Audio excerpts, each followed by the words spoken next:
If you are from the United States, you may have grown up with creepy stories, like the licking hand, where people living alone find comfort in their dog licking their hand, until one night, an intruder takes over. Or perhaps you heard countless tales of men and women waking up in bathtubs, full of ice, and an awful ache in their sides. I grew up in a different environment. You may have picked up a couple of clues here and there, but if you're still unsure, I'll give you a hint.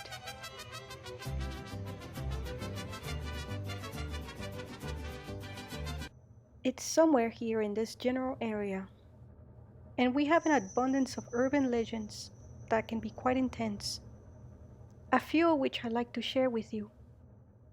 So turn off the lights, kick back, and have a good fright. And I hope you enjoy these stories.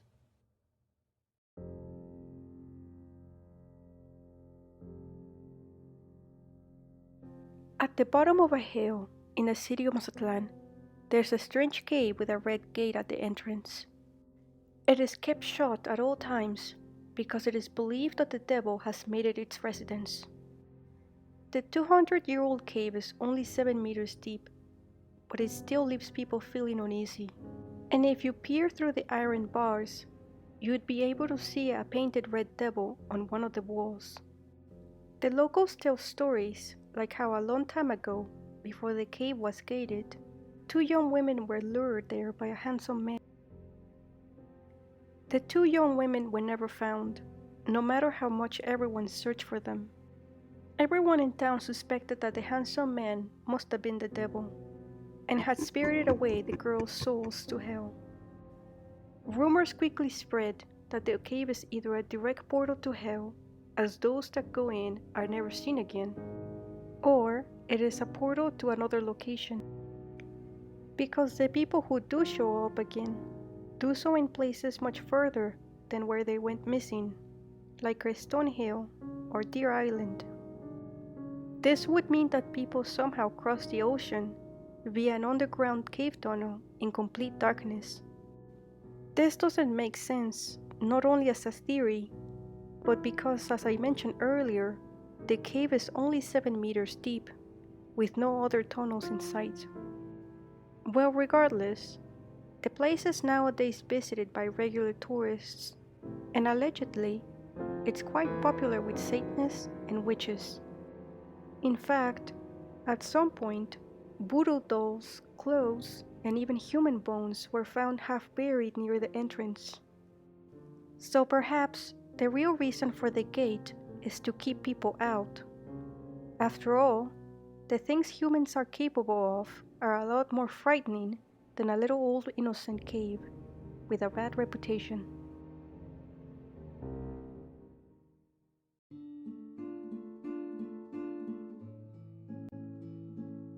This is the story of Don Jose.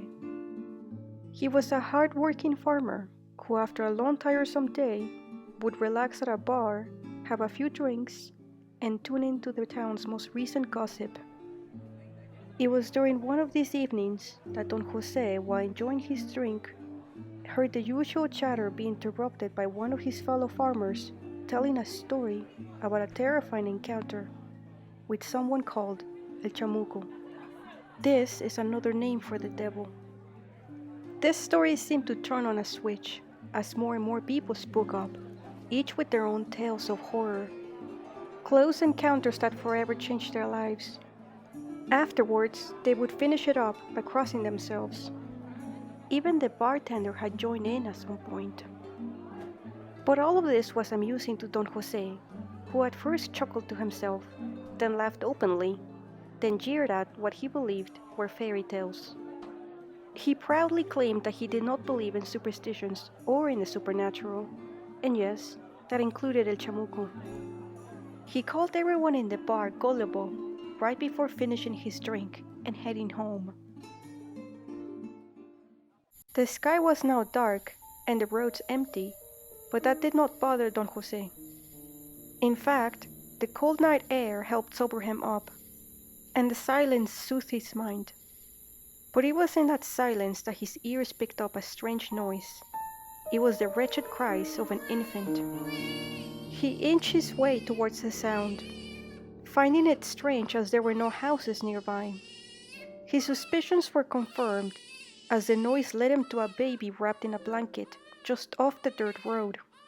Immediately, Don Jose thought that the baby's mother had abandoned him, so he decided to take the little one home with him. However, as he walked with the now soothed baby in his arms, something felt strange. With every few steps, Don Jose felt the infant grow heavier and heavier. At first, he tried to ignore it, but when the child continued to grow heavier, his arms started to become tired. He felt like he was carrying a rock instead of a baby, and when he stumbled with all the weight, Don Jose had enough. He pulled the blanket back to reveal the baby's face, only to be struck with terror at what he saw. The baby's face was contorted into this hateful grimace. Its skin was a dark red, eyes glowing yellow, and though they were hard to see, Don Jose could make out a pair of horns on the child's head. The baby then spoke with an unearthly voice. "Do you believe now, Jose?" Before letting out a cackling laugh. Don Jose dropped the demon child and ran home. He would never question the notion that dark forces were at work in his town again. Although it is unfortunate that his story would be dismissed as that of a drunken man's tale.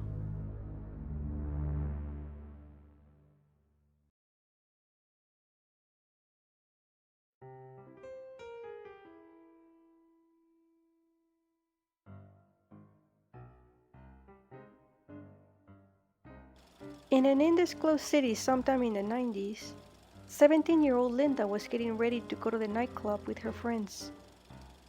This nightclub was a popular venue for teens, as back in those days, the rules on who could get in were more or less non-existent. And so, Linda snuck out of her house, knowing full well that her parents would be furious if they knew about her plans.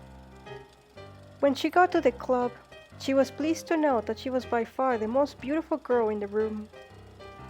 It was no surprise to her when several young men came up to chat or to ask her for a dance. But Linda played aloof to these advances, wanting only the attention of the most handsome men in the club. Her wish came true when a very tall and very attractive young man approached her. He was well dressed, all in black, and quite bold as he spoke to her. Linda was immediately taken by him, and when the man asked her to dance, she agreed. They danced well together, and everything seemed to be going perfect. However, Linda started to feel a little too warm. She tried to ignore it and enjoy the moment, and eventually, she realized that she and the strange man were the center of attention. The entire dance floor had become their stage. But at this point, Linda was no longer smiling and having fun. For one, the heat in the room had become sweltering, and two, the people watching them dance were frozen in horror, staring at the pair with visible fear. Meanwhile, Linda was spinning in the man's arms like she was on strings. No matter how exhausted and overheated she felt, she could not find the strength to stop. Finally, the spell was broken when someone let out a shriek. Linda had only time to look down and see the young man's feet before fainting. One of them was a rooster's foot, the other a cloven foot. It was chaos after that. Everyone ran for the exit as a roaring, smoking fire quickly consumed the room. The building is still standing today, though it is abandoned and ruined. You can actually visit it with no problem. That is, if you don't walk past the sad and vandalized structure without a second look first. And as for Linda, the girl who danced with the devil, she survived the encounter. Well, in a way. A girl with a burn in the shape of a hand on her back went missing from a nearby hospital where the incident took place. Or at least that's what the rumors say.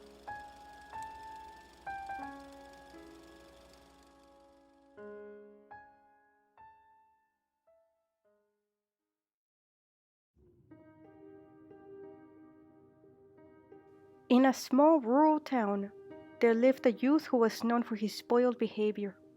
His parents were humble, hardworking people, but they often indulged them in his spoiled behavior.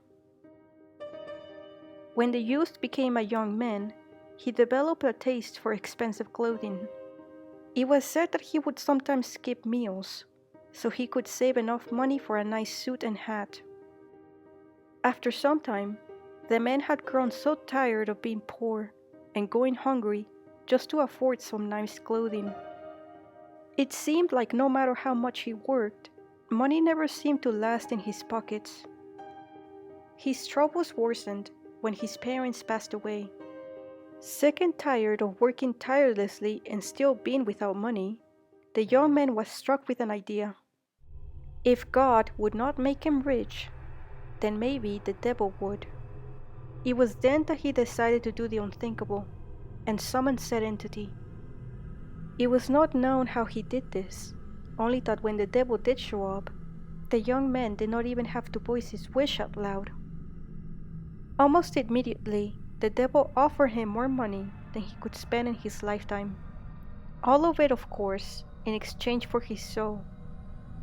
The young man agreed. He at this point was more scared of poverty and hunger than the devil himself. With the deal made, the young man's pockets filled endlessly with gold coins. He wasted no time in splurging his newfound wealth in clothes, a lavish villa with many servants, and his own stable with beautiful, well-bred horses. He gambled without worry, drank heavily, and kept the company of many women. This man lived a life of luxury and ecstasy until... I hope you haven't forgotten our deal. The devil told him. Your time will soon come up, and you will pay. The not-so-young man panicked. He had actually forgotten that he sold his soul, his very soul, to Lucifer. And now the demon was here to collect his debt. In a fit of panic, the man stuffed 2 bags full of gold coins and saddled his best horse. He figured that if he left quickly, he could probably reach the town's church before nightfall. Suddenly, the devil appeared right in front of him, startling his horse, who tried to kick the demon. The devil scolded him for his cowardice and told him that as punishment, he would turn the man into his debt collector. You will travel the land of the living, collecting the souls of the damned, who just like you, sold their souls to me, and just like you, attempted to run. The demon told him. And when he wasn't busy with this task, the man and his loyal horse would be tormented in hell. However, The devil said with a manic grin. There is some hope for you. If you can convince some poor fool to take the cursed bags of coins from you, you will switch places, and you and your beast will finally be free.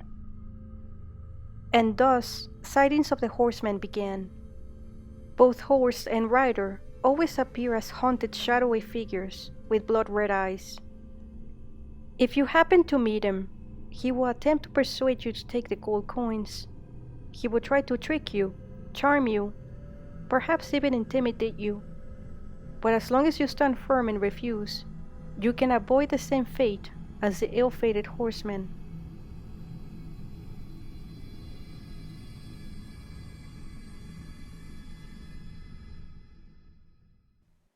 So that'll be it for now. I hope you liked this video.